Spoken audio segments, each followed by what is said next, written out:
말씀으로 하루를 여는 복된 새벽, 하나님께서 우리에게 주시는 귀한 말씀은 구약성경 사사기 1장 1절에서 2절까지 되겠습니다.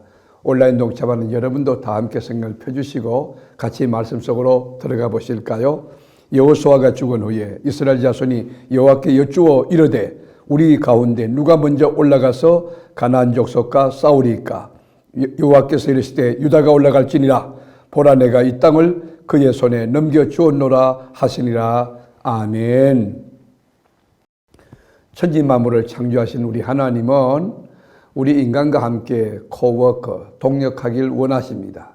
에덴 동산도 창조하시고 그 아름답고 완벽한 에덴 동산에 갈린이로 청지기로 아담을 세우셨습니다. 그리고 이스라엘 민족이 애굽 땅에서 430년간 종살이할 때 그 민족의 구원자로 모세라고 하는 그 늙은 노인을 하나님이 들었었습니다.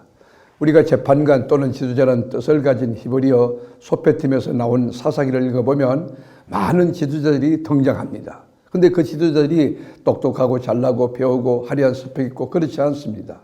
그 등장하는 다양한 인물들의 파노라마는 이 독자들의 상상력을 자극하고 큰 도전과 용기를 주기도 합니다.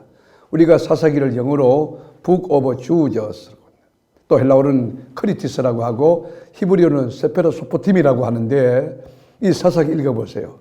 나라가 어려울 때 나라를 그 이방 민족으로부터 구원하기 위해서 하나님이 사람을 들어 쓰셨어요. 온니엘도 있고 에훗도 있고 더브라도 있고 기드온도 있고 입다도 있고 힘이 센 삼손도 있고 이 사람들 다 한 가지 특징은 성령의 감동을 입은 사람이에요.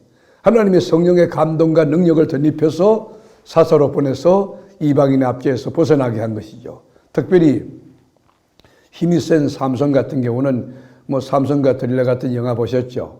또 미술계에도 또 음악계에도 다양한 흥미 주제로 사용됩니다. 그런데 사사기가 우리에게 던져주는 교훈이 뭡니까? 그 메시지가 뭡니까?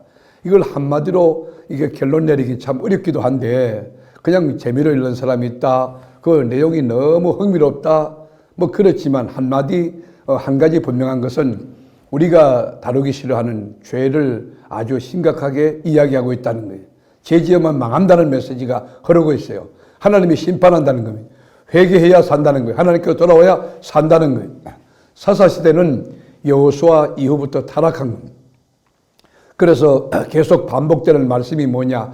여호와의 목전에서 악을 행하여, 여호와의 목전에서 악을 행하여. 사람은 속일 수 있지만, 제도는 속일 수 있지만 하나님은 속일 수 없잖아요.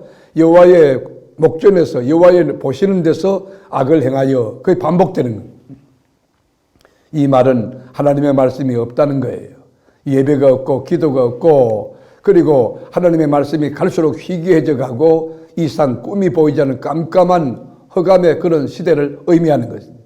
여러분, 우리가 사는 21세기 AI 인공지능 시대는 어떻습니까? 지금 우리가 그런 시대에 살고 있지 않습니까? 사사기 시대의 그 암울한 깜깜한 영적 암흑기를 우리가 지나고 있지 않습니까? 사사기를 통해서 인간들의 악한 민낯을 그대로 드러내는 인생 유저를 우리가 만날 수 있습니다. 우리 인간에게 희망이 없다는 거예요. 우리가 화려한 스펙을 가지고 대단한 같이 보여도 그 자체가 죄덩어리라는 거예요. 죄와 허물로 죽었던 존재라는 겁니다. 회개만이 살 길이다. 하나님께로 돌아와야 산다는 것입니다. 정복 전쟁의 영웅이었던 여호수아가 죽은 후에 곧바로 왕정시대가 시작되지 않았죠. 왕이 없는 400년의 시간을 침묵으로 보내고 난 뒤에 사사기 마지막에 왕이 없으므로 백성들이 아우성칩니다. 뭐라고 합니까? 자기 소견대로 행하였다 결론을 성경이 내리고 있죠. 21장 25절에 보면 그때에, 여러분 그때가 뭐예요? 여러분, 이 이스라엘의 왕이 없으므로 사람이 자기의 소견에 좋은 대로 행하였더라. 자기 마음대로 했다는 거예요. 하나님이 왕이 되지 않아요. 하나님이 주인이 되지 않아요. 자기 뜻대로, 자기 방식대로. 교회도 보면 신앙생활에 이런 어떤 원칙과 기본도 없어요. 하나님이 역사하지 않아요. 말씀이 없어요. 내 생각에 내 뜻대로 함부로. 그런 사람 하나만 있으면 교회를 어지럽게 하고 교회 공동체를 깨뜨리게 되는 것입니다. 다윗의 자손이신 왕 예수는 우리의 주인이십니다. 그분이 살아계셔서 가정을 다스리시고 나라를 다스리시고 교회의 주인이 될 때에 정말 행복한 것입니다. 애굽으로부터 이스라엘 민족이 출애굽해가지고 강야를 지나서 가나안에 들어왔다는 것을 우리가 영적으로 해석하면 예수를 믿고 회개하고 예수 믿기로 이제 첫 발을 디디는 신앙생활을 처음 하는 것입니다. 그러나 아직 여러분 걸어가야 될 날이 얼마나 많습니까? 영적 전쟁도 겪어야 되고 영적인 성장도 해야 되고 성숙도 해야 되고 얼마나 많은 훈련 과목이 있습니다. 그러나 아직도 세속적인 것을 벗어버리지 못하고 마음이 세상에 가 있는 그런 상태라고 하면 여러분 이 영적 전쟁이 얼마나 두렵고 또 지루하고 힘들 것일까요? 이것이 어쩌면 우리들의 신앙의 현주소가 아닌가 생각됩니다. 그러나 하나님은 이 꺼져가는 등불도 끄지 아니하시고 끝까지 간섭하고 이끌고 보호하고 역사한다는 것입니다. 여러분 이스라엘 민족이 가나안에 들어가서 그 가나안 땅을 다 정복하지 않았어요. 그런데 여호수아는 이제 죽었지 정복되지 아니한 땅은 많지 어떻게 할까? 그래서 여러분 그들이 고민하면서 하나님께 물어요. 뭐라고 묻습니까? 1절에 보면 여호수아가 죽은 후에 이스라엘 자손이 여호와께 여쭈어 이르되 하나님께 여쭤보는 거예요. 우리 가운데 누가 먼저 올라가서 가나안 족속과 싸우리까? 여러분 고민하는 거예요. 누가 올라가서 싸울까? 먼저 누가 갈까? 그때 하나님이 유다 지파에게 앞장서라고 한다는 거예요. 여러분 선봉이 된다는 것은 위험합니다. 그 공격 1호가 될 수가 있고 죽을 확률이 높죠.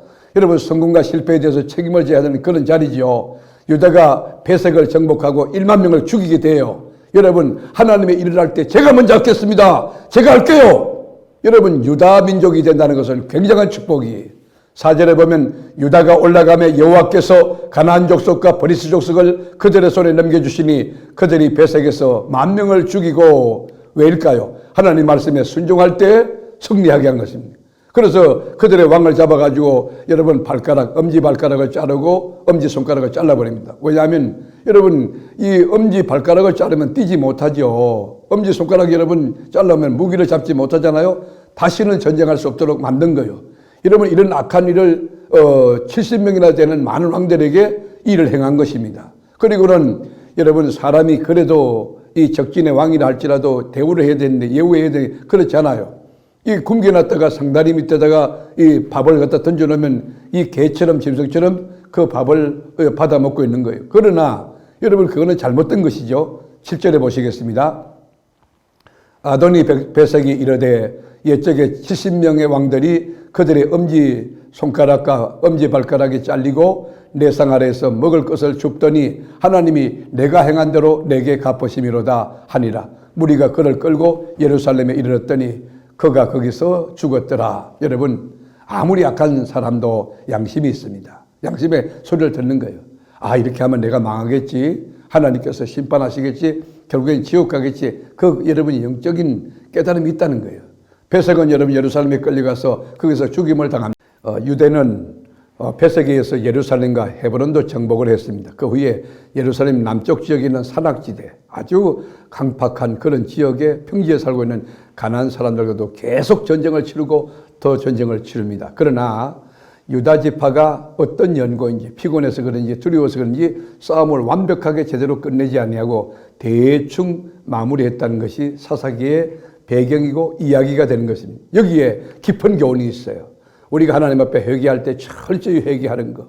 그러니까 인격적으로, 의식적으로, 영적으로, 생활적으로, 행동적으로 완전히 돌이켜서 하나님의 사람이 된다는 것 굉장히 중요한데 유다 민족은 그러지 않았어요. 그 문제의 원인을 그대로 남겨놓았어요. 하나님이 가나안을 주셨지만 그 땅을 완전히 정복해야 되는데 완전히 정복하지 않았다는 것이죠. 그것이 훗날 화건이 됐다는 것입니다. 말씀으로 하루 여는 복된 새벽, 사랑하는 교우 여러분, 여러분은 혹시 하나님의 말씀을 떠나 살지 않습니까? 하나님의 말씀을 거역하지 않습니까? 여러분 교만하지 않습니까? 자영자지 않는가요? 또 하나님 앞에 회개한다 하지만 철저히 회개하여 그 지었던 죄를 다시 짓지 않는 그런 아주 성결하고 거룩하고 경건한 그리스도인이 되어야 되는데 그렇게 살고 있지 않는 우리의 모습은 아닌가요? 하나님께 회개하고 돌아와야 산다는 거 우리가 사사기 통해서 메시지로 받았습니다. 말씀으로 하루 여는 복된 새벽, 사랑하는 교우 여러분, 오늘도 주님 안에서 말씀 딱 붙들고 그 말씀에 순종하여 말씀을 믿고 그리고 신앙을 고백하며 오늘도 주님과 함께 승리의 삶을 살아가는 복된 역사가 있기를 주님의 이름으로 축복합니다. 기도하겠습니다. 하나님, 오늘도 우리 앞에 영적 전쟁, 가나안 족속을 물리치고 이겨야 될 많은 영적 전쟁이 있을 텐데 먼저 나 자신을 쳐서 십자가로 복종시키고 그리고 마귀와 사탄과 그리고 세상을 이길 수 있는 저희들 되게 하옵소서. 오늘도 말씀 붙들고 주님 안에서 주님과 함께 복된 길을 걸어가는 저희들 되기를 원하옵고 예수님의 이름으로 기도드립니다. 아멘.